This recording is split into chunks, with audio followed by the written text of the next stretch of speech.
I do think that given some of what they're talking about when they refer to infrastructure as not traditional infrastructure, I do think that we could end up moving towards a structural deficit that goes well beyond 4 years. Because if you remember the Liberal infrastructure plan, they said, 1/3 would be regular infrastructure, what we all think of, roads, bridges, so on. 1/3 would be social infrastructure and 1/3 green infrastructure. We still don't know what green infrastructure is, but we do know that when it comes to social infrastructure, they're talking things like a national daycare program.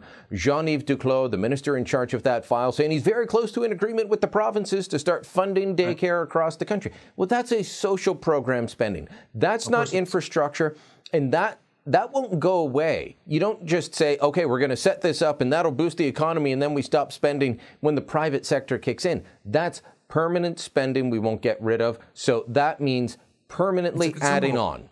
That's right. It's a consumable. I have been critical of even during the Liberal campaign before they were elected. I said that this was a very, very serious mistake that they were making. And I'm referring to the fact that the Liberals decided, because infrastructure is sexy, it's seen as a good thing by everybody.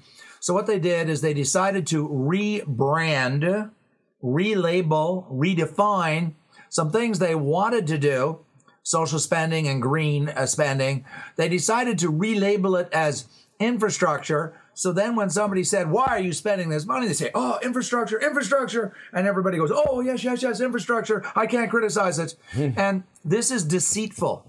The government is misleading the Canadian people.